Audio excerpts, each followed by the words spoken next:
गुरु pi साध संगत जी, राधा स्वामी जी।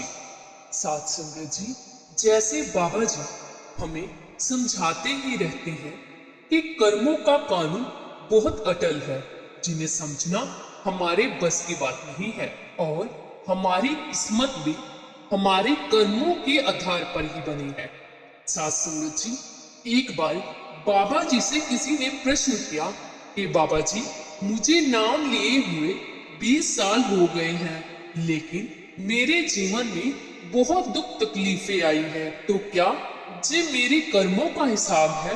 तो बाबा जी ने उसे समझाया कि हमारे पिछले कर्मों के हिसाब से ही हमारी किस्मत बनती है। अगर हम इस जन्म में अच्छे कर्म करें तो हमारे पिछले बुरे कर्मों का भुगतान भी आसानी से हो जाता है।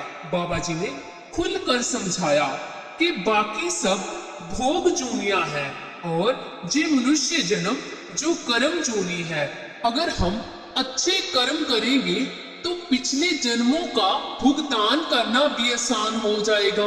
अगर इस जन्म में भी हम अच्छे कर्म नहीं करेंगे तो फिर नीचे की तरफ भोग जूनियों में चले जाएंगे। साध संगत जी, आज की साखी कर्मों के आधार पर ही है। साध संगत जी, आपसे विनती की जाती है कि साखी सुनने से पहले अगर आप हमारे चैनल पर नए हैं तो चैनल को सब्सक्राइब जरूर करें और हमारे साथ एंड तक जरूर बने रहें, ताकि आप बाबा जी की इस सुंदर सी साखी को सुन सको और अपने जीवन को बदल सको। एक बार की बात है कि एक गांव में बहुत ही ज्ञानी पंडित रहता था और एक दिन वो अपने बचपन के दोस्त से मिलने जाता है। उसका दोस्त बचपन से ही एक पैर से अपाहिज और गूंगा भी था। जब वो घर से चला तो रास्ते में बहुत गांव आते थे। उस समय आवाजाही के लिए इतने साधन उपलब्ध नहीं थे। जही रथ घोड़ा जब बैलगाड़ी से ही लोग आते जाते थे और जिनके पास ये भी नहीं होता था तो वो पैदल ही अपने रिश्तेदारों के घर या फिर अपने काम काज ऐसे ही करते थे। तो इसी तरह पंडित भी पैदल ही अपने दोस्त के घर उन्हें मिलने जा रहा था। तो उसे रास्ते में एक व्यक्ति मिला और वो आदमी भी शायद कहीं जाने वाला था और वो पंडित के साथ ही चल पड़ा। जब पंडित ने उसका नाम पूछा तो उसने अपना नाम धर्मराज बताया। पंडित उसका नाम सुनने के बाद उसे बात ही नहीं करना चाह रहा था, क्योंकि उसे उसका जे नाम सुनकर थोड़ा अजीब लगा था। जब आगे का गांव आया तो धर्मराज ने पंडित से कहा कि तुम आगे चलो, मैं तुमको आगे मिलूंगा, मुझे जहाँ कोई काम है। जितने ही देर में पंडित आगे पहुंचा उतनी देर में उन्हें एक खबर मिली कि पिछले गांव में एक सांड ने किसी व्यक्ति को मार दिया है। उसके बाद पंडित और धर्मराज आगे वाले गांव में जा पहुंचे। जब तक वो आगे वाले गांव में पहुंचे तब तक अंधेरा होने को था और वो चलते चलते थक भी गए थे, उन्हें भूख भी लगी हुई थी। पंडित ने धर्मराज से कहा कि क्यों ना हम आज की रात जहीं मंदिर में रुक जाते हैं और थक भी गए हैं, जहां ठहर कर आराम कर लेते हैं।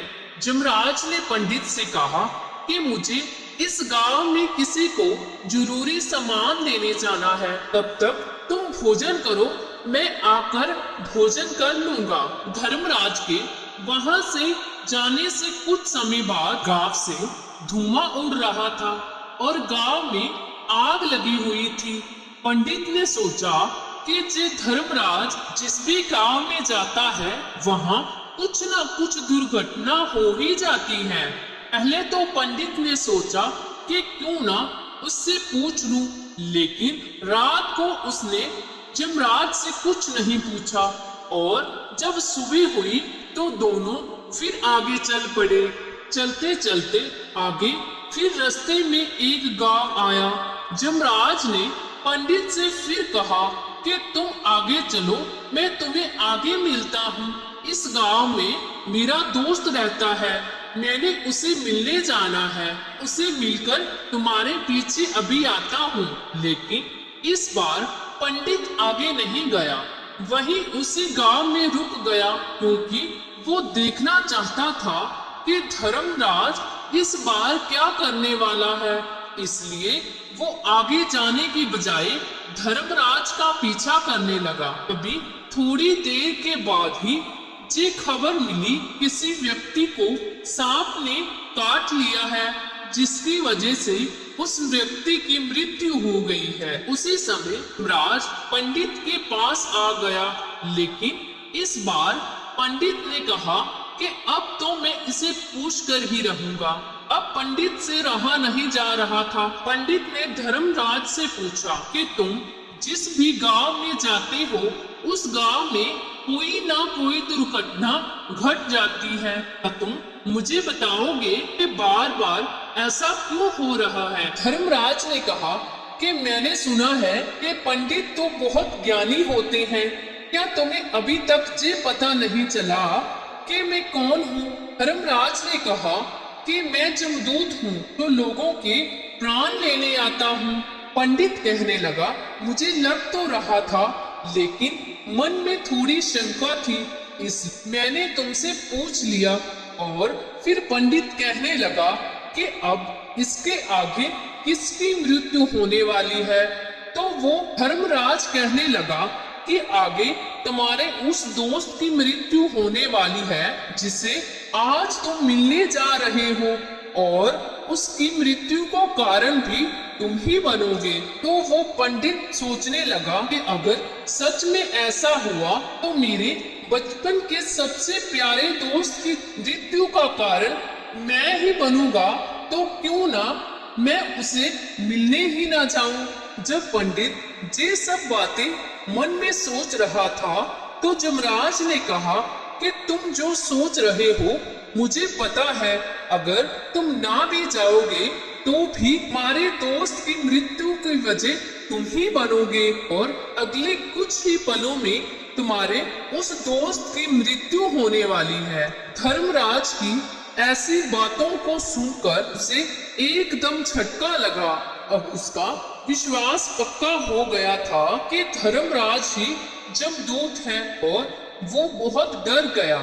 वो अपने उस दोस्त की मृत्यु का कारण न बनने के लिए वापस अपने घर की ओर लौटने लगा। लेकिन जब ही पंडित पीछे मुड़ने लगा, तो उसका दोस्त उसकी ओर आ रहा था, और वो अपने दोस्त को देखकर प्रसन्न भी हो रहा था।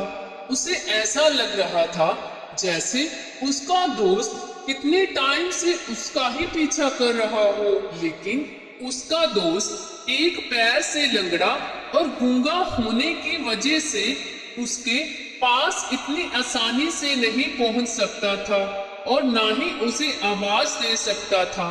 लेकिन जैसे ही वो पंडित के पास पहुंचा, तो नीचे गिर पड़ा और उसकी मृत्यु हो गई।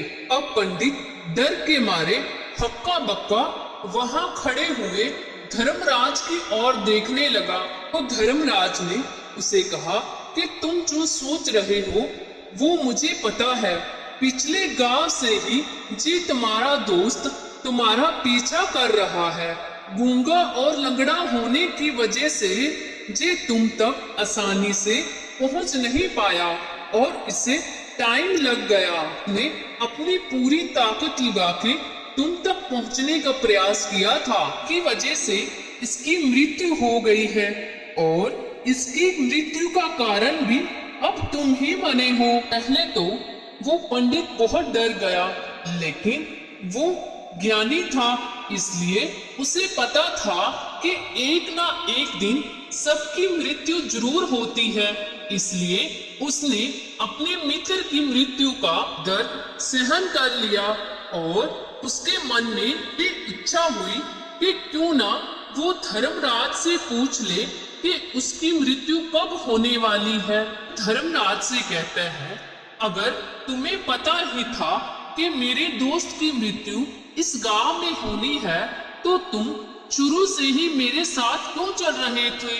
तो धर्मराज कहने लगा, मैं तो हर वक्त हर एक के साथ रहता हूँ, लेकिन लोग मुझे पहचान नहीं पाते और अपने ही कार विहार में लगे रहते हैं और अपनी ही समस्याओं को उलझाने में लगे होते हैं और उन्हें अपनी मृत्यु की ओर ध्यान ही नहीं रहता। फिर पंडित ने अपनी मृत्यु के बारे में पूछा कि मेरी मृत्यु कब और कहाँ होगी? तो जमराज ने उसे कहा कि अपनी मृत्यु के बारे जानना सही नहीं है, क्योंकि जब उसे इस बात का पता चलता है तो वो बहुत दुखी हो जाता है, उसका ध्यान इसी ओर ही लगा रहता है। और जमराज ने उसे ये भी कहा कि जैसे तुमने अपने दोस्त की मृत्यु को आसानी से स्वीकार कर लिया, उसी तरह तुम अपने मृत्यु की बात सुनकर निश्चकित नहीं रहोगे। तो तुम सुनो कि तुम्हारी मृत्यु कब होगी। तुम्हारी मृत्यु आज से 6 महीने बाद इसी दिन होगी और फांसी लगने से होगी और तुम उस सजा को खुद ही स्वीकार कर लोगे। इतनी बात कहकर धर्मराज वहां से चला गया। उसके जाने के बाद पंडित ने अपने मित्र का संस्कार किया और अपने घर वापस आ गया। जिसे अपनी मृत्यु का पता चल जाए कि किस दिन होनी है, क्या वो चैन से सांस ले पाएगा? ठीक इसी तरह पंडित ने भी मृत्यु से बचने के लिए घर आकर कोई ना कोई उपाय निकालना शुरू कर दिया और राजमहल में भी ये बात बता दी कि 6 महीने के बाद उसकी मृत्यु होने वाली है। कैसे ना कैसे करके उसे बचाया जाए। उसे बचाने के लिए उसे कहा गया कि तुम किसी दूसरे राज्य में मत जाना, तुम्हारी मृत्यु नहीं होगी। उसके रहने के लिए राजमहल में ही सारे प्रबंध किए गए। उस दिन से पंडित महलों में रहने लगा और किसी से मेल मिलाप भी नहीं करता था। धीरे धीरे उसकी मृत्यु का टाइम नजदीक आने लगा। जिस दिन उसकी मृत्यु होने वाली थी, उस दिन वो डर के मारे जल्दी ही सो जाता है ताकि कैसे ना कैसे वो रात निकल जाए और वो मरने से बच जाए। लेकिन डर के मारे उसे नींद भी नहीं आ रही थी। कैसे ना कैसे उसने खुद को सुला दिया। लेकिन एक बात जो पंडित खुद भी नहीं जानता था कि उसे रात को चलने की बीमारी थी और जी उसके साथ तभी होता था जब वो ठीक ढंग से इतने दिन सो ना पाए। उसके साथ भी यही हो रहा था। वो कितने दिनों से ठीक से सो नहीं पा रहा था। इस रात वो नींद में चलने लगा और उसे दौरा पड़ा। वो नींद में ही अस्पताल में जा पहुंचा और उसे किसी सिपाहियों ने भी नहीं रोका, क्योंकि वो राजे का खास मेहमान था। अस्पताल में पहुंचकर वो तेज दौड़ने वाले घोड़े में जा बैठा। वो घोड़ा उसे दूसरे राज्य में ले गया। जब मौत नजदीक होती है तो कैसे ना कैसे करके ऐसी परिस्थितियां खुद ही बना लेती है। जब वो दूसरे राज्य में पहुंचा तो वहां के सिपाहियों ने भी उसे ना रोका और अंदर जाने दिया। जब वो अंदर पहुंचा और चलते चलते राजा और रानी के कक्ष में जा पहुंचा। जहां राजा और रानी सो रहे थे वहां जाकर सो गया। जब सुबह हुई तो वो पंडित रानी के पास सोया मिला। ये देखकर राजा को बहुत गुस्सा आया। राजा ने पंडित को कैद करने का आदेश दे दिया और सोचने लगा कि पंडित दूसरे राज्य से इतनी रात को जहां कैसे पहुंचा। लेकिन अब पंडित को गिरफ्तार कर लिया। पंडित मन में सोच रहा था कि वो रात को जहां कैसे पहुंचा। वो तो अपने राज्य में सोया था, तो जहां कैसे पहुंचाया। लेकिन जहां उसकी कोई नहीं सुनने वाला था। जब पंडित को राजा के सामने लाया गया तो राजा गुस्से में बहुत आग बबूला हुआ और उसने पंडित को फांसी पर चढ़ाने का आदेश दे दिया। राजा की ये बात सुनकर वो बहुत घबरा गया